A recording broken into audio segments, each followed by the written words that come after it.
Mayor Daw, members of council, and residents of Highland Green and the town of Aurora. My name is Jean Fraser. I live at 158 Corner Ridge Road. My property backs onto the golf course property, and for 25 years, my family and I have enjoyed the views from the back of the house. These views, in fact, were the reason we moved to Aurora, as most of us did. We, in fact, lived in Thornhill for 18 years before that. With the presentations by the town and the applicant, I can only wonder, how did it get this far?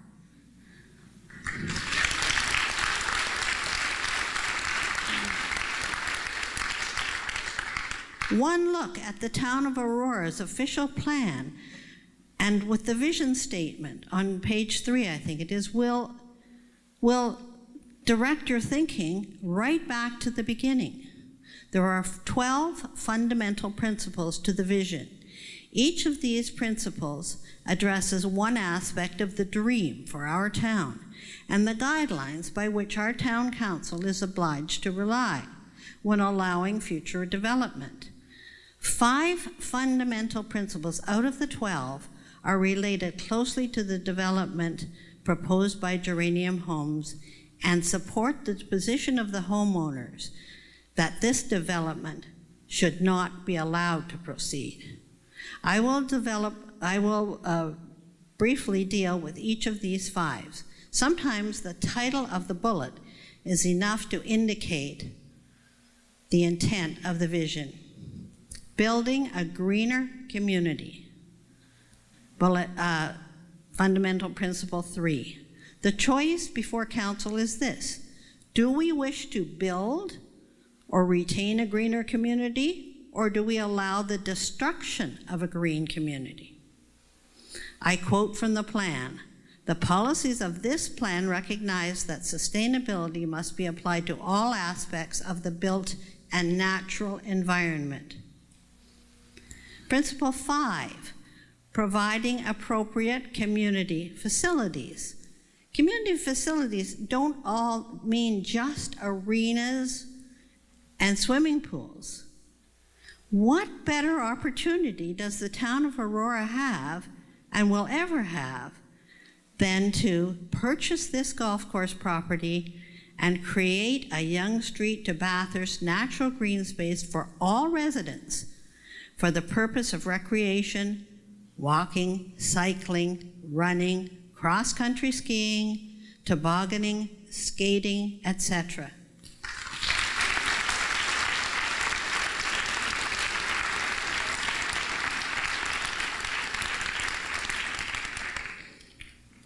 Fundamental principle 6, protecting stable neighborhoods. And you've heard that mentioned 2 or 3 times tonight.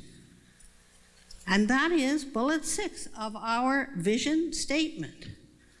The plan seeks to ensure that vibrancy and the stability of these existing neighborhoods is protected from the negative impacts of potential incompatible development and growth pressures. This is the 3rd community meeting at which the residents of the existing community have expressed their dismay and horror with the proposed destruction of their community as they know it, and the establishment of a development that does not in any way resemble the stable community they have lived in for 25 years. 1 minute, please, Ms. Fraser. The second last one, and I may run out of time, so that may be the last one I speak about, establishing fundamental principle 10, establishing a linked greenlands system. Bullet number 10, establishing a linked greenland system. It is the intent of this plan to protect and enhance the natural environment for current and future generations. This is by far the most important fundamental principle applying to this project. Once again, I urge the mayor and councillors to have the foresight and vision to honor the intent of this vision statement and reject the application. You have the opportunity to act in a green and responsible manner. Okay, In fact, it Ms. is Fraser, your... that is time. I'm sorry, what I failed to mention was that people can come back up a second time, but we try and keep it to 5 minutes so that we can get as many people through I as have possible. 4 more words. It's 8 more words. It is in fact your duty to do so.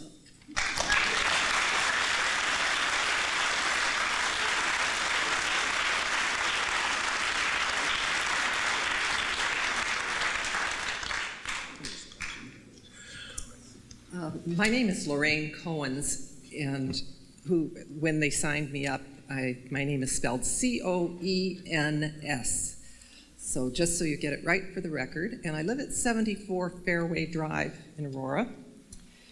I spoke at our last meeting and challenged you, the town councilors and Mayor Daw, to walk on the contested land of the former Highland Gate Golf Club. I called it your homework assignment so that you would be able to truly evaluate just what is at stake in the proposed rezoning of this green belt land. The land is not just a picture on a map. It is a living entity. I wonder how many of you, if any, actually did walk. Now, I will not ask you for a show of hands, but each of you should know yourself that you did everything possible to make a clear-headed decision before you vote on the proposal. Now, perhaps we made a bad gamble, we who decided to build our homes, our lives really, along this particular stretch of designated greenbelt. I have to emphasize that, designated greenbelt. Yes, life is full of gambles, isn't it? Now, hundreds of us, residents of the Highland Gate neighborhood, just might have made the same bad gamble when we chose to live here. But perhaps ClubLink did not make a bad gamble. Sure, their golf course failed, but no matter.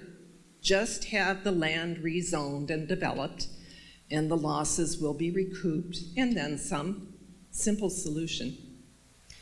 Really, the gamble that we've all made lies with those whom we have elected to the esteemed positions of authority in Aurora, those who will be tasked with deciding on the proposal concerning the designated greenbelt.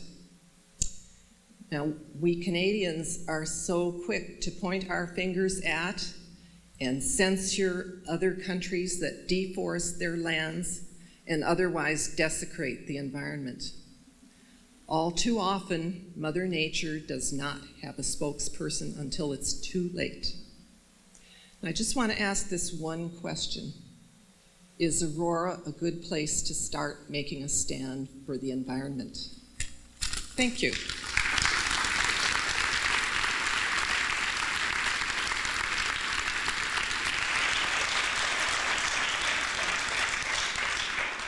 Thank you, Ms. Cohens, and apologies for misspelling your name. Just one more thing. Mr. Gibbon mentioned that he contacted or tried to contact all the people whose land abutted the golf course, and I wasn't contacted. Maybe he knew that I was totally against the whole idea.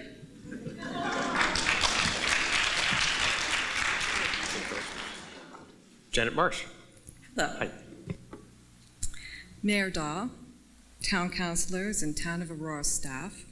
My name is Janet Marsh, and I live at 14924 Yonge Street in Unit 107. Currently, I'm on both the York Region Condominium Corporation 692 Board of Directors and Highland Gate Ratepayers Board of Directors. For the purpose of my message tonight, I am speaking as an owner of my unit in Highland Green. I've lived in Aurora for 30 years and at Highland Green for 10 years. To me, the proposed development can be considered a hostile takeover of our community. It is something we did not ask for, yet its ugliness is here and is causing us to put up a passionate fight to protect something that needs to be protected, including our green space, our quiet and peaceful lifestyle, our property, and the very essence of our beloved community. Highland Green is comprised of mostly savvy seniors with an average age of 75. Some residents have serious health concerns. The properties in our building are assessed at close to $52 million, and we pay about $500,000 in municipal property taxes annually. I wish to be on record with a couple of significant problems faced by Highland Green. In 2005, the town of Aurora was engaged to come and take a look at the problem of our people not being able to walk easily to Yonge Street. In fact, it was a pedestrian obstacle course.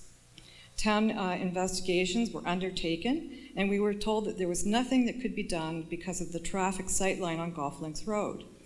For 10 years, I watched as our people navigated over curbs and boulevards during all kinds of weather with walkers and canes or with unsteady steps, all with the goal to access Yonge Street.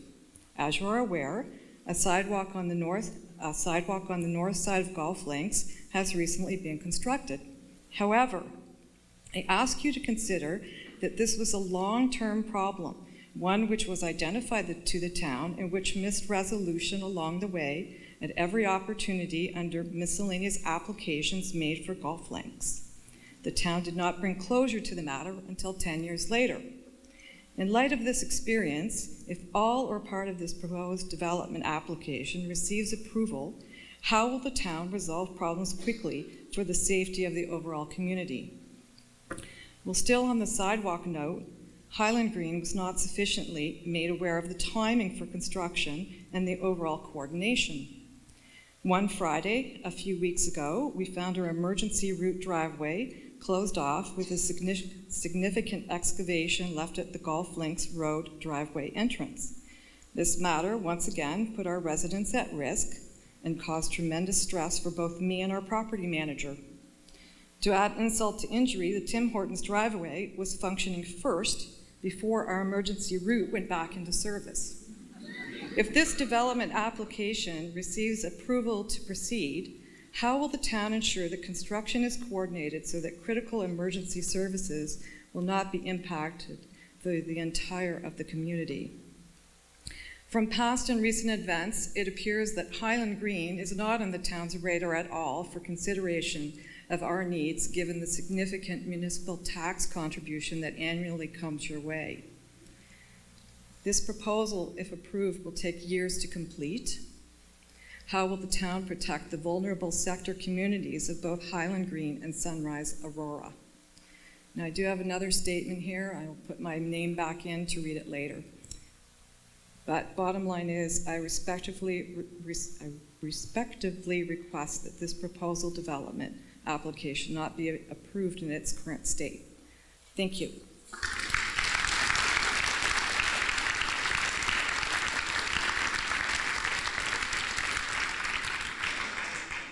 David Metcalf.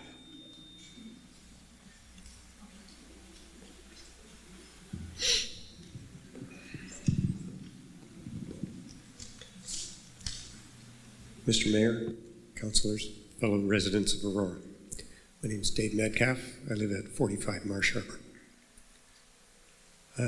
I have a number of issues with the proposed development, all of which will be sent to council and the planning department later this week. I'd like to touch on just a few. The issue of single-sided roads has everybody wired up. I think from a financial perspective, it's a bad deal for the town. The development charges and future property taxes will be only 50% of what would be expected from a normal subdivision road. The additional burden will be borne by the town and taxpayers forever. This in a town that has seen property tax increases above inflation for the last several years. Indeed, in a recent article in the local paper, Mayor Dahl lamented the shortfall between development charges and the cost of building new infrastructure, and the inability of the town to live within the means provided by tax revenues from existing homes and businesses. Current taxpayers should not be asked to subsidize the project to meet the developer's profit objective. Approval of single-sided loaded roads would be financially irresponsible, if not an outright dereliction of council's fiduciary responsibilities. From an operational perspective, with only 6 meters of paved surface, there will certainly be issues with the movement of personal motor vehicles and services on these streets. Street parking in the 6-meter wide areas will be impossible. There would not appear to be sufficient room for a normal sized vehicle and a garbage truck or a snow plow to pass one another. This is before the snow builds up on the edge of the streets in winter. In a typical winter, Aurora sees about 1/3 of a meter lost on both sides of the street. I predict additional costs to service these roads, and again, that cost will be borne by the existing taxpayers of Aurora. From an environmental perspective, I'd like to touch on just 2 issues here. First is the issue of trees.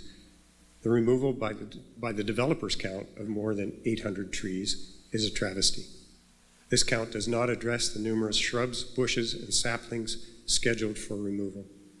These woodlands currently support a very large bird population. In our backyard, we see at least 15 species and hundreds of birds. In addition, the trees are home to thousands of squirrels, numerous rabbits and raccoons, and several foxes and coyotes. These populations are all at serious risk due to the loss of habitat if the development goes ahead as planned. The development calls for significant regrading, cut, and fill in several areas to create building lots on high slope areas. In the case of the lower section of the proposed Street C, the recontouring is so extensive that I understand a retaining wall ranging in height from 2 meters in the west to more than 3 meters in the east is being proposed. I've got a few pictures that I've attached to my submission to council, and it will give you a perspective of what a 3-meter wall actually looks like. And to have that looming over your backyard or over your street is, I can't understand how the developer can view that as compatible with the current neighborhood. I'd like to talk just a moment about trails and green space. You got about 40 seconds left, sir. And I will probably have to come back. That's fine.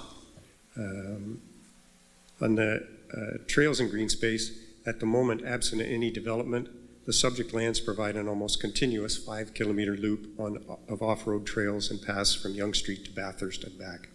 The proposed development eliminates approximately 4 kilometers of this off-road pathway, moving it onto sidewalks. The bulk of the pathways that the developer is making a great deal of talk about is actually existing pathways on land that the developer himself feels is not suitable for development. This is... Mr. Metcalf, Yeah. It is time. I'll ask you to come back, sir. Okay.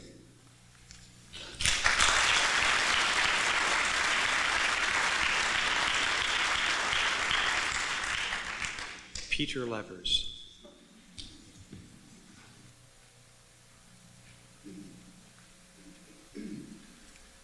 Dr. Peter Levers, and I'm at 42 Golf Links Drive.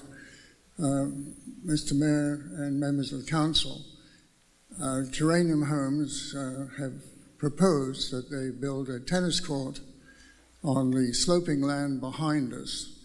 This tennis court will abut against our lot line, and it requires a 10-foot deep trench, which will obviously kill our trees. My second point is that geraniums say that they want to maintain the integrity of our community. If they do that, then they should abide by the bylaws that were in effect in 1980 when we moved into one of the first houses on Golf Links Drive as far as lot size and setbacks are concerned. And certainly there should be only 33% coverage of the lot. My other point is that the town of Aurora is building more and more homes, and yet the hospital is, particularly the emergency department, is completely strapped and overrun. Thank you.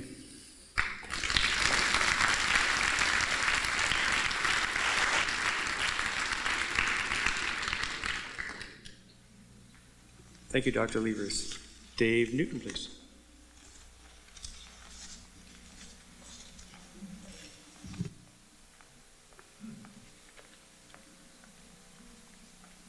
Good evening, Mr. Mayor, Town Council.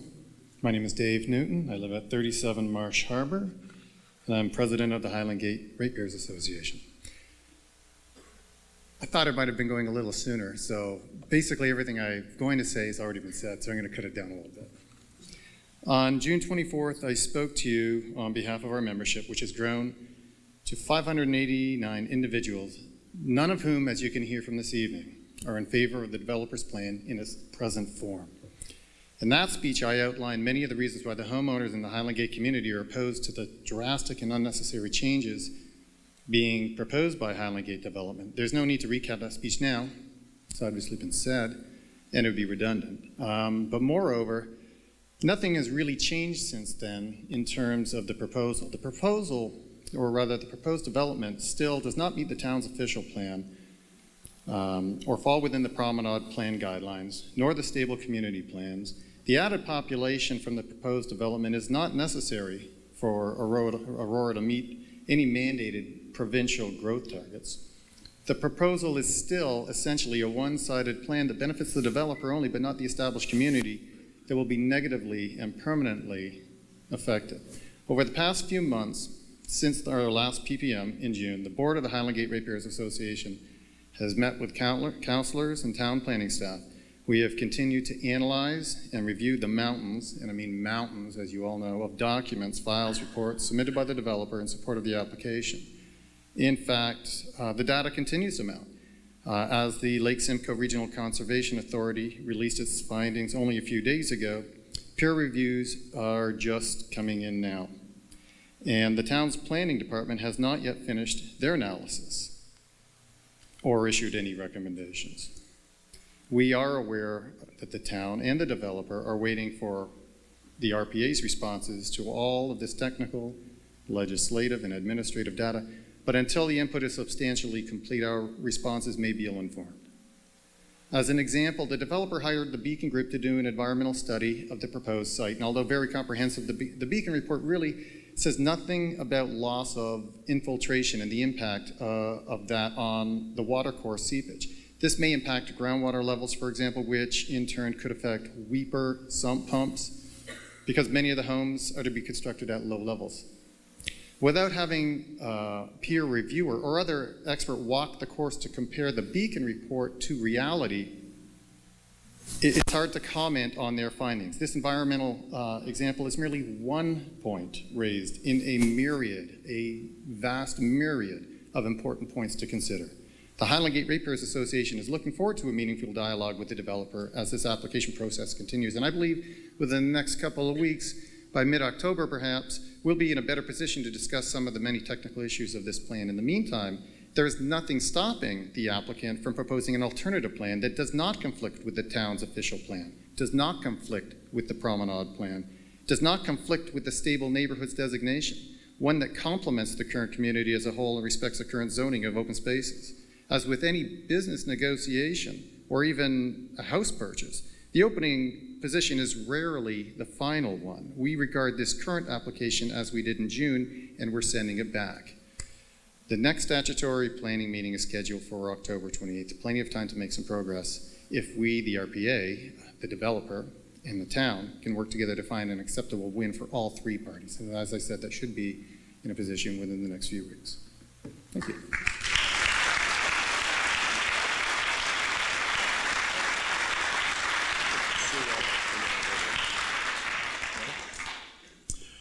Thank you, Mr. Newton. Susan Mommer, please.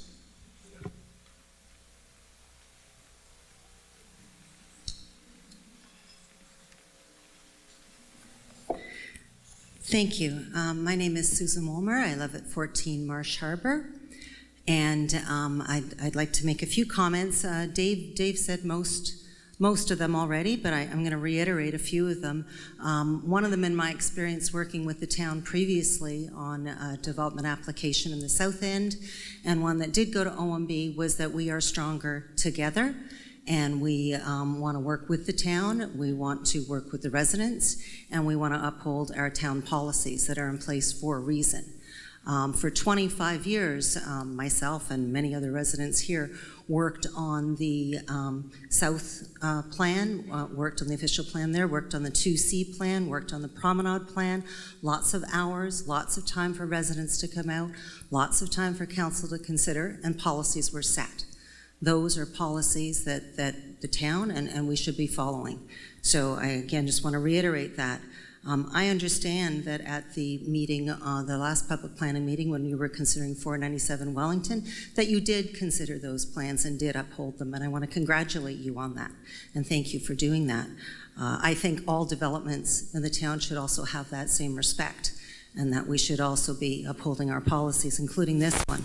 I understand also that that meeting, I unfortunately couldn't attend, but that when pressed, the Director of Planning did say that we were well on our way to meeting our growth targets, and that from a residential perspective, and I think what we really need to do is focus on the commercial and industrial targets that we need in this town to offset some of the tax implications of a larger density.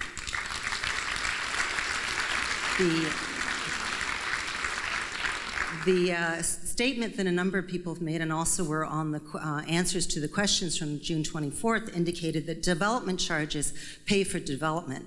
This is not true, and this has been proven many years ago, a couple of councils previously. They pay for some of the costs, they do not pay for them all. And I believe there was a report that was somewhere of a factor of about 10% additional costs on the infrastructure, and then from a services perspective long-term, $1 is 1.30 cents. So those are additional charges to residents that are already here. So it does impact current residents, and it does impact our taxes. Aurora already has a high tax rate, as all do the GTA, sometimes twice as high as Toronto.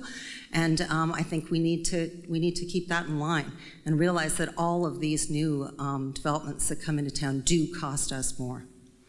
The other thing that I'd like to request again is that, and we can see from all the reports that have come in from Lake Simcoe now, and as Dave said, we just got a letter September 28th, that there's some critical issues there that need to be reviewed, and I would again strongly urge council to look at peer reviews on all of those reports.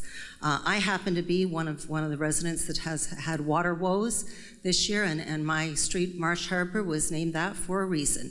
And so I think that and a lovely reason with the stream behind, but also for a reason. So I think you need to bear that in mind as you go forward and approve any other residential homes that are going to be in this area. As Dave said, we're working with the ratepayers group, with Lake Simcoe Conservation Authority, trying to set up a meeting with the developers, with Lake Simcoe, with our ratepayers group. The earliest date they could get for that, for all of the joint people together, was in October, the last week. Hopefully that can be made sooner, but certainly that's a progressive step forward. So thank you very much.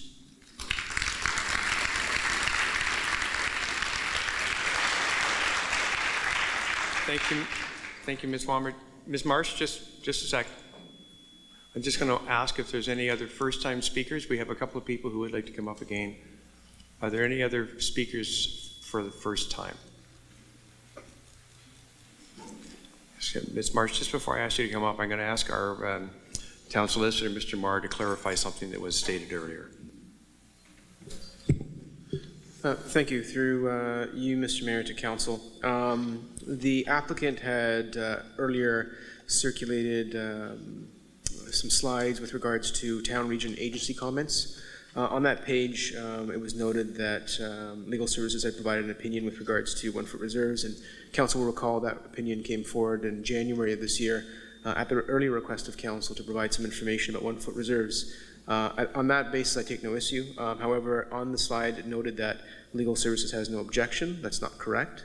Legal services generally with planning applications only provides comments with regards to underlying property interests, legal issues. We do not provide comments or provide objection or approval on the merits of any planning application. So no objection is not correct in that slide.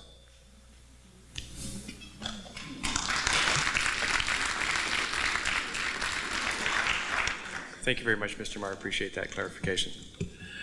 Now, Ms. Matthew, please.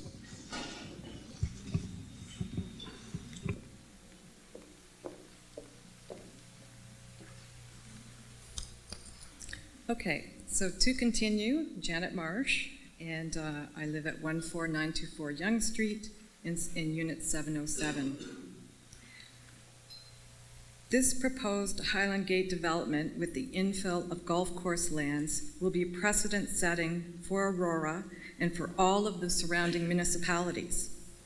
At Geranium's first town hall meeting at Dr. G.W. Williams Secondary School, there was an individual that challenged Geranium's planner to divulge a location in Canada where a golf course property surrounded by a mature and beautiful neighborhood had been infilled with residential homes and single-loaded roads.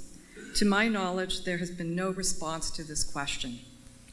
I ask for all of Aurora to consider that if this historic Stanley Thompson golf course is allowed to have its fate determined by an unwanted and poorly planned development, that it is quite possible that every course in Aurora and the surrounding area will have the same fate.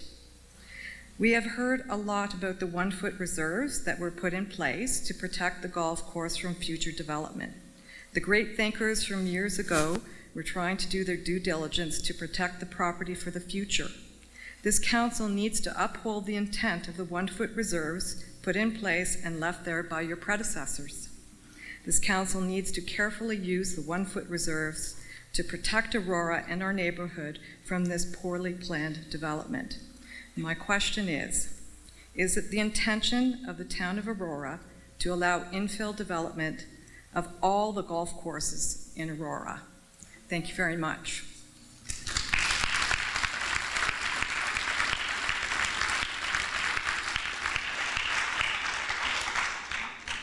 Thank you, Ms. Marsh. Mr. Metcalf, may I invite Mr. Kaminsky up? He's a first-time speaker before I come to you. Greg Kaminsky, please.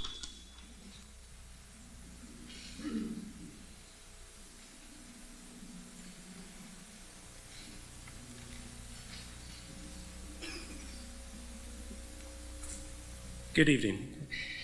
I'm probably the newest member of the community here.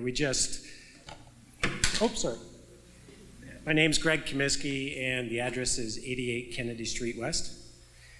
So I'm probably the newest member of the community here. We just closed on our house today, actually, at 88 Kennedy Street West, so thank you. So we are longtime residents of Aurora. We come from the sort of the Bayview, Wellington area where we've watched Wellington sort of grow up from farmlands to infill to multiple homes and residences there. So we're happy to move into this part of the neighborhood. We have the house that's directly on the northwest corner of Kennedy and George Street. So I think most people in the community know this house. It's a century home, meticulously redone in 2010 by the current owners, and it's beautiful. And it's a real cultural heritage mark, I think, in this town. And sort of, looking at the development plans, they're looking to open up George Street South and hammer in, 20 to 30 homes in George Street South. And it's funny, if you actually go on the architectural website, they have a 48-page architectural design guidelines. I wish I could show you this, but on the front page of this report, which is supposed to talk about the type of homes that's going to be putting in, is a picture of our house. And so two things, like one, to the developer, please take my home off of your marketing materials. And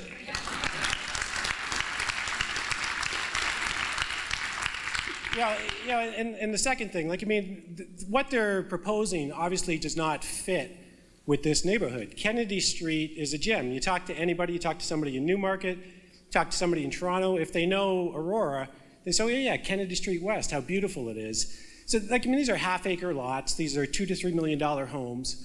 So opening up George Street South and hammering in 20 to 30 very small homes does not fit with this neighborhood. And I ask that the developer and the council reconsider the opening up of George Street South. It would be great if we could put in soccer fields or something, and if not, if it has to be developed, let's put in houses that actually fit with the neighborhood. Thanks.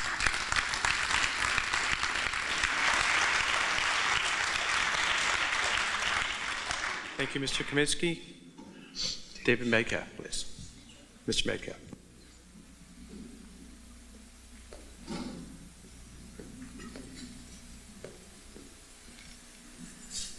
Mr. Mayor, members of council, thank you for the additional time. Just continue on the conversation on trails and green space. The developer points to the Trails Master Plan statement that trails will be part of an off-road network wherever possible, as suggesting that this means that in some cases an off-road alignment is not possible even in the long term, and this somehow justifies their position. While I agree that there will indeed be instances when an off-road alignment is not possible, I submit that this is not one of those times. This is, in my humble opinion, one of those wherever possible opportunities, and we should take advantage of it. It does not take a great deal of thought to see how a continuous corridor could be maintained on the subject lands while still providing for development in keeping with the neighborhood. Just like to jump and talk a little bit about bylaws and town plan. Much has been said about that already. The town is being asked to make changes to front and side setback bylaws, change the methodology for calculating residential home height restrictions, increase the height limit for proposed condominium building, change the road allowance and paved area rules, and allow building in LSRCA restriction areas, all in order to ensure that development can proceed as proposed. It's difficult to see how one could characterize this development as being compatible with the existing neighborhood, given the scope of the changes being requested. Since the town can meet its growth plan objectives without any of this development taking place, there would seem to be absolutely no justification or requirement for making these requested changes. I think the development as proposed places undue financial burden on the town and its citizens. It is not compatible with the existing neighborhood, fails to meet current planning guidelines, is not required for the town to meet its growth objectives, does not adequately protect existing green space and environmentally sensitive areas, does little to expand or improve the trail network in Aurora, and could set some very dangerous precedents for future infill proposals with which the town may have to deal. Planning staff should recommend that the development not proceed in its current form. It seems to me that a revised proposal that eliminates single side loaded roads, does not call for building on high slope areas, and focuses on reasonable infill, by which I mean building on the open spaces fronting existing streets and installing cul-de-sacs and courts where existing streets stub into the golf course lands, combined with some creative thinking on green space and trails, would generate a much better project for the town. Such an approach could deliver 60 or more homes, plus a condominium building, while minimizing additional infrastructure requirements, improving the overall economics of the project for the town and current residents, and creating a real legacy for future generations in terms of trails and green space. In this scenario, I would anticipate the support of the vast majority of residents in the affected neighborhood. Thank you.